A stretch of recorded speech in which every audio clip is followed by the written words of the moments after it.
Hi hello అందరికీ welcome to my channel NVS creative family. ఈరోజు మీకు ఒక సీక్రెట్ చెప్పాలనుకొని ఈ వీడియో తీస్తున్నాను. అది ఏంటంటే సీక్రెట్స్ అంటే డెబిట్ కార్డ్స్ ఏదైతే ఉందో ఎస్బీఐ డెబిట్ కార్డ్స్ అది వాడడం వల్ల మనకు నష్టం ఉందా లాభం ఉందా మీకు తెలియజేయాలని చెప్పేసి నేను ఈ వీడియో తీస్తున్నాను. సో దీనికన్నా ముందు ఒక చిన్న రిక్వెస్ట్, నా ఈ వీడియో ఎవరైతే చూస్తున్నారో ఫస్ట్ టైం చూస్తున్నారో వాళ్ళు నా ఛానల్ని సబ్స్క్రైబ్ చేసుకొని లైక్ చేసి షేర్ చేయండి. లేట్ చేయకుండా ఆ బెనిఫిట్స్ ఏందో నేర్చుకుందాము ఈ వీడియోలో.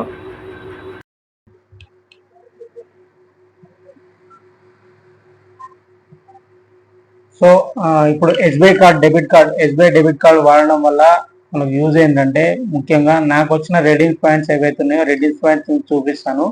దానికి మనకు కావాల్సిన యాప్ ఏంటంటే ఎస్బీఐ రివార్డ్స్ అని చెప్పేసి ఉంటుంది. సో ఎస్బీఐ రివార్డ్స్ ఓపెన్ చేస్తాను.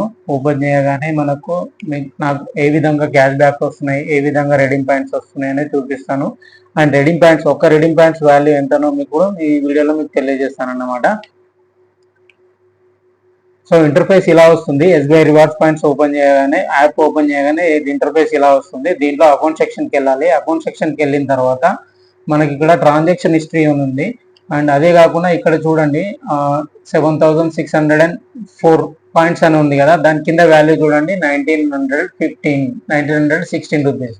సో ఆ పాయింట్స్కి ఏవైతే 7600 పాయింట్స్కి వర్త్ ఆఫ్ రేట్లో వచ్చేసి ఆర్ఎస్లో వచ్చేసి వర్త్ వచ్చేసి 1916 రూపాయలు అన్నమాట. సో ఈ ట్రాన్సాక్షన్స్ హిస్టరీ చెక్ చేసుకుంటే మనకు ఎప్పుడు ఎంత వచ్చింది అనేది మనకు క్లియర్గా అర్థమవుతుంది. సో ఇది ట్రాన్సాక్షన్ హిస్టరీ. అంటే మనం ఒక 100కి 1 పాయింట్ ఈక్వల్ టు 100 చొప్పున, అంటే 100 రూపాయలకి 100 రూపాయలు స్పెండ్ చేస్తే మనకు ఒక పాయింట్ అనేది రెడీమ్ పాయింట్స్ అనేది ఇస్తారన్నమాట ఎస్బీఐ నుంచి. సో నేను రీసెంట్ ట్రాన్సాక్షన్ చూపిస్తాను. So 100 points, 50 points, 150, 500, 438, 438 and 4000. అంటే 4000 పాయింట్స్ వచ్చినాయి. ఎందుకనంటే కనుక ఈ ఇయర్లో, అంటే ఈ ఫైనాన్షియల్ ఇయర్లో నేను 4 lakhs వరకు యూజ్ చేశాను. 4 lakhs వరకు ట్రాన్సాక్షన్ చేసినా కాబట్టి నాకు 4000 పాయింట్స్ అనేది ఎస్బీఐ రివార్డ్స్ పాయింట్స్ నుంచి వచ్చాయన్నమాట.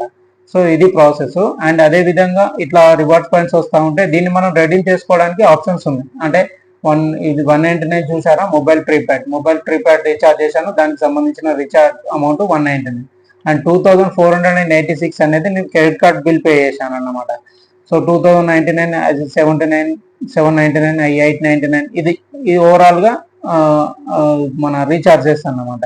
అంటే నేను 4 lakhs కాకుండా ఎక్కువనే స్పెండ్ చేసినా కానీ మనకు ఒక 100కు వచ్చేసి 1 పాయింట్ రివార్డ్స్ పాయింట్స్ వస్తాయి కాబట్టి, అండ్ 2 రివార్డ్స్ పాయింట్స్కి వచ్చేసి మనకు 0.25 NP అన్నట్టు, అంటే చాలా వస్తుంది అన్నమాట. 4 పాయింట్స్కి 6 పాయింట్స్కి మనకు ఒక 1 రూపీ రివార్డ్స్ పాయింట్స్ నుంచి వస్తాయి అన్నమాట. సో ఇది రివార్డ్స్ పాయింట్స్ అంటే మనం స్పెండ్ చేసిన దానికి మనకు రివార్డ్స్ పాయింట్స్ ఇచ్చే విధానము. అదే విధంగా చేసుకోవడానికి ఎస్బీఐ రివార్డ్స్ పాయింట్స్ అనేది ఉంది కదా, ఈ యాప్ను మనం ఇన్స్టాల్ చేసుకోవడానికి ప్లే స్టోర్కి వెళ్ళాలి.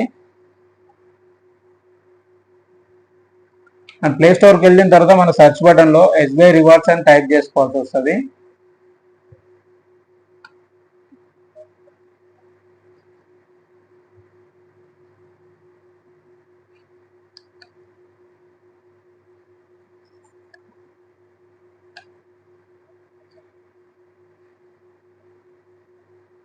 ఇక్కడ చూసారు కదా ఎస్బీఐ రివార్డ్స్ అని చెప్పేసి ఉంది. సో ఎస్బీఐ రివార్డ్స్,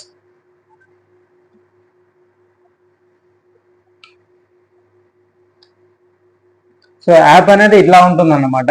ఇక్కడ ఎస్బీఐ రివార్డ్స్ అని చూపిస్తుంది కదా క్లియర్గా. సో క్లియర్గా కనపడుతుంది కదా, యాప్ అనేది ఇలా ఉంటుంది. యాప్ ఇంటర్ఫేస్ అనేది ఇలా ఉంటుంది. సో ఇక్కడ నేను ఆల్రెడీ ఇన్స్టాల్ చేసుకున్నాను కాబట్టి నాకు ఇక్కడ అన్ఇన్స్టాల్ అని చెప్పేసి ఓపెన్ అని చెప్పేసి ఉంటుంది. ఒకవేళ మీరు ఆల్రెడీ ఇన్స్టాల్ లేకపోతే కనుక ఇక్కడ మనకి ఇన్స్టాల్ అని చెప్పేసి ఉంటుంది. సో ఇన్స్టాల్ చేసుకోవాలి. ఇన్స్టాల్ చేసుకున్న తర్వాత ఓపెన్ చేసుకోవాలి. ఇన్స్టాల్ అయిపోయిన తర్వాత ఓపెన్ అయినాక మనకి ఇక్కడ లాగిన్ చేసుకోవాల్సి వస్తుంది. అంటే లాగిన్ అంటే ఆల్రెడీ మీకు ఎగ్జిస్టింగ్ లాగిన్ ఐడి ఉంటే కనుక లాగిన్ చేసుకోండి. లేదు మీకు అలా ఫ్రెషర్స్ అయితే కనుక ఇక్కడ లాగిన్ అండ్ రిజిస్టర్ అని ఉంది కదా, సో లాగిన్ అండ్ రిజిస్టర్ దగ్గర ఎంటర్ చేసుకోవాలి. ఎంటర్ చేసుకున్న తర్వాత మనకి ఇక్కడ డోంట్ హ్యావ్ అనే అకౌంట్ సైన్ అప్, అంటే మీకు ఆల్రెడీ ఎగ్జిస్టింగ్ అకౌంట్ లేకపోతే కనుక ఇక్కడ మనం దీని దగ్గర ప్రెస్ చేసుకోవాలి. అంటే డోంట్ హ్యావ్ అనే అకౌంట్ అని ఉంది కదా, దానిపైన సెలెక్ట్ చేసుకోవాలన్నమాట, అది ప్రెస్ చేసుకోవాలి.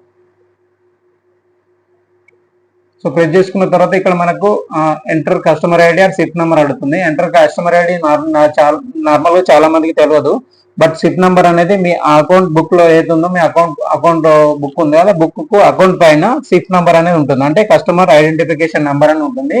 సో ఐడెంటిఫికేషన్ నెంబర్ ఇక్కడ ఎంటర్ చేసుకోవాలి. అండ్ మొబైల్ నెంబర్ ఏదైతే మీ బ్యాంక్ అకౌంట్ కి, ఎస్బీఐ బ్యాంక్ అకౌంట్ కి మొబైల్ నెంబర్ లింక్ అప్ అన్న మొబైల్ నెంబర్ ఉందో, ఆ మొబైల్ నెంబర్ లాస్ట్ 4 డిజిట్స్ ఇవ్వాల్సి వస్తుంది. సో అది ఫస్ట్ మీరు గమనించాల్సింది ఏంటంటే కనుక మన ఎస్బీఐ అకౌంట్ కి ఏదైతే ఉందో అది దానికి ఉన్న అకౌంట్ కున్న ఫోన్ నంబర్ అనేది మన దగ్గర ఉండాలి, యాక్టివ్ లో ఉండాలి, ప్లస్ రిజిస్టర్డ్ అయి ఉండాలి. సో ఇది లాగిన్ ప్రాసెస్. ఇక్కడ మన సిప్ నెంబర్ చేసుకోవాలి, ప్లస్ ఎంటర్ మొబైల్ నెంబర్ ఉంది, మొబైల్ నెంబర్ చేసుకుని మనకు ఓటీపీ వస్తుంది. అండ్ సైన్ ఇన్ చేస్తాను. సైన్ ఇన్ చేసిన తర్వాత మనకు ఆటోమేటిక్గా సైన్ ఇన్ అవుతుంది అనమాట. సో సైన్ ఇన్ అయిన తర్వాత మనకి ఇంటర్ఫేస్ అనేది ఇలా వస్తుంది. సో ఇప్పుడు మనం ఏదైతే యూజ్ చేసిన దానికి మనకు ఏదైతే రెడీమ్ పాయింట్స్ వస్తాయో, రెడీమ్ పాయింట్స్ అనేది ఇక్కడ చూపిస్తుంది అనమాట. ఏదైతే మీరు ఎంతైతే స్పెండ్ చేస్తారో, 100 స్పెండ్ చేస్తే 1 పాయింట్, 200 స్పెండ్ చేస్తే 2 పాయింట్స్, ఇట్లా ప్రతి ఒక్క 100 కి 1 పాయింట్స్ అనేది మనకు రెడీమ్ పాయింట్స్ అనేది ఎస్బీఐ వారు ఇస్తారన్నమాట. సో ఈ రెడీమ్ పాయింట్స్ అనేది మనం నెలకైనా యూజ్ చేసుకోవచ్చు, లేదు అనుకుంటే కనుక మనం ఇమీడియట్లీ అయినా యూజ్ చేసుకోవచ్చు, నాట్ ఏ ప్రాబ్లం, ఎప్పుడంటే అప్పుడు యూజ్ చేసుకోవచ్చు. సో ఈ బేసికల్ గా అంటే నేను దీని నుంచి హార్డ్లీ అంటే ఒక 4000 5000 అనేది పర్ మంత్ కి నేను ఎర్న్ చేస్తున్నాను. సో ఇదే విధంగా మీరు కావాలనుకుంటే కనుక కంప్లీట్ గా యూపీఐ ట్రాన్సాక్షన్ అనేది బంద్ చేసి SBI debit card and credit card use చేయడం వల్ల మనకు ఎంతో కొంత ఎర్న్ చేసుకునే అవకాశం ఉంటుంది. సో ఇదండి ప్రాసెస్. ఈ వీడియో మీకు నచ్చినట్టయితే లైక్ చేయండి, షేర్ చేయండి, సబ్స్క్రైబ్ చేయండి. Thank you for watching.